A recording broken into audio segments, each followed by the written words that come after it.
है, जरूरी है ना। अगली बार कम से कम पहचान तो लो, इस बात का तो जुगाड़ हो जाए। तो हम हैं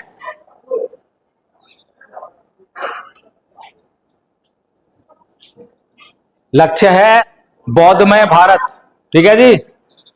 और ये बाबा साहेब का सपना है। अब बाबा साहेब का सपना हम क्यों पूरा करें, क्यों पूरा करें? अरे बाबा साहेब का सपना पूरा हम करेंगे, हम जब अपना सपना को देखते हैं कि मुझे गाड़ी चाहिए, सपना है ना, एक बंगला चाहिए, तो वो सपना हमारा अपना है, हमारे अपने फायदे के लिए है। अपने पड़ोसी के लिए कब सपना देखते हैं कि मेरे पड़ोसी के पास गाड़ी हो? कभी देखा है किसी ने? अपने पड़ोसी के लिए सपना देखते हैं कि उसकी गाड़ी कब टूट रही है, कब उसकी गाड़ी में चलान हो रहे हैं। हाँ, है ना। तो फिर और बाबा साहेब के सपने को हम कह रहे हैं कि हमारा सपना ऐसा होना चाहिए। तो बाबा साहेब का सपना जो है वो हमारे ही भले के लिए। बाबा साहेब की जिंदगी हमारे लिए थी। बाबा साहेब ने अपनी जिंदगी में अपने लिए कुछ भी नहीं करा।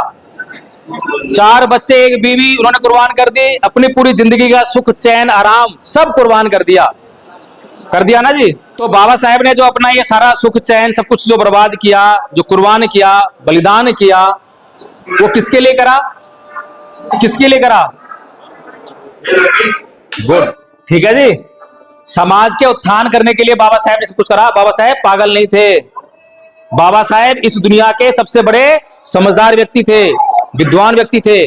और एक एक बात जो बाबा साहेब ने कही, हमें कोई अधिकार नहीं बनता कि उस पर क्वेश्चन मार्क लगाएं। जैसा कहा वैसा ही हमें मान लेना चाहिए। बाबा साहेब ने कहा हिंदू सुनना है, छोड़ दो बस।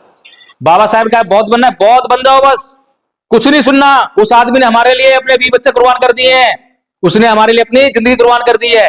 तुम्हें कोई अधिकार नहीं बनता कि तुम जो है उसकी बात पे प्रशंसनीय लगाओ।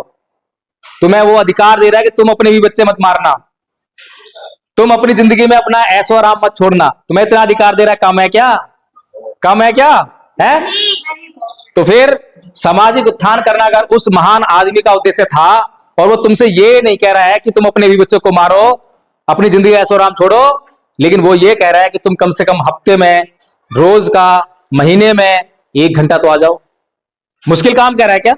है? अगर तुम्हें अपने 20 बच्चे कुर्बान करने पड़ जाएं और तुमसे तुम्हारा सारा सुख चैन छीन लिया जाए, वो आसान काम है या आसान काम है? 1 घंटे वाला बताओ। 1 घंटे वाला। 1 घंटे का काम कर लेना चाहिए हमें।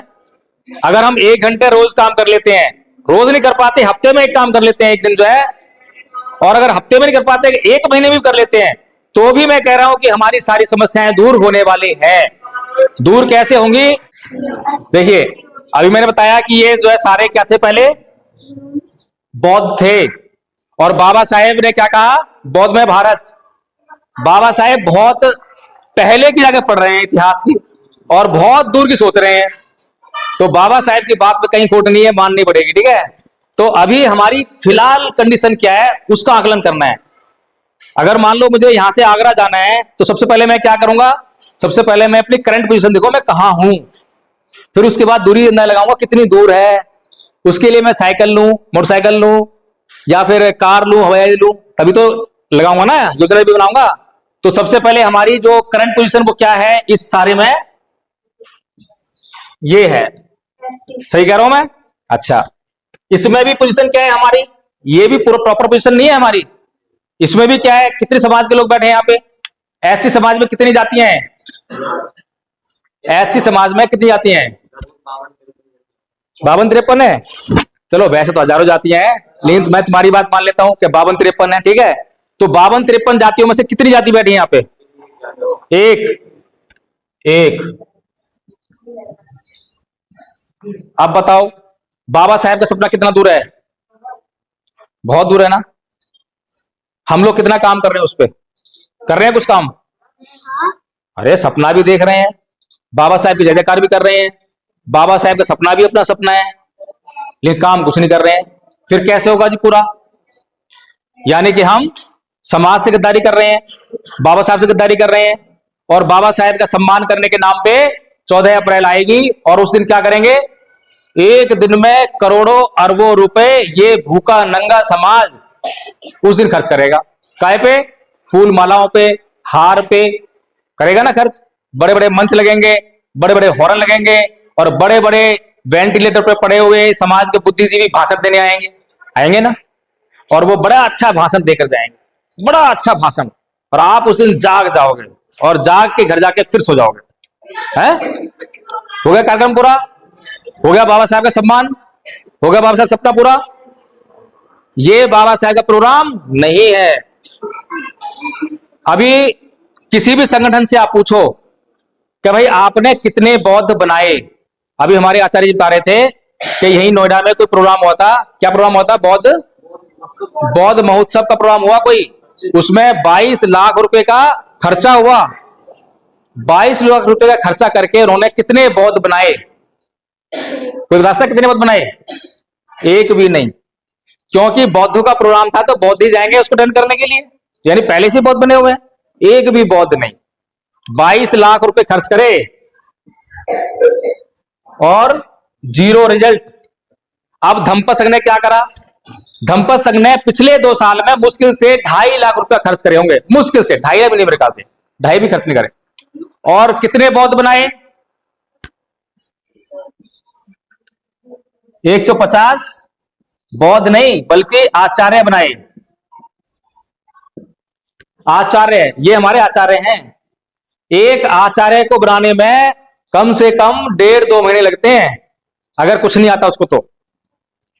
और अगर आधा कोर्स आता है जैसे बच्चों को आता है ना, तो इनको तो हम जो है 5-7 दिन में सिखा देंगे, कोई महीना लग जाएगा मुश्किल से। आप बताइए, धम्पत संघ ने जो है कौन सा काम करा? सिर्फ 2.5 लाख रुपया खर्च करा। 150 आचार्य अब तक बना चुका है पिछले 2 साल में। अब ये आचार्य क्या कर रहे हैं? ये आचार्य क्यों बनाए हमने? आचार्य का मतलब होता है टीचर, टीचर पढ़ाने वाला, यानी कि जिसके ऊपर रिस्पॉन्सिबिलिटी है, जिसको कर्तव्य बोध है कि हाँ मेरे ऊपर जिम्मेदारी है, मुझे भी आगे पढ़ाना है। इसीलिए ये जो आचार्य हैं ये अब दूसरों को पढ़ा रहे हैं। जैसे कि आप लोगों में से यहाँ जो भी यहाँ पर एडमिशन लेगा हमारे उसमें, तो उनको पढ़ाने का काम करेंगे, तो ये मल्टीप्लिकेशन हो जाएगा। मैंने एक को पढ़ाया, एक ने 2 पढ़ाए, 4 चला जाएगा, बढ़ता जाएगा।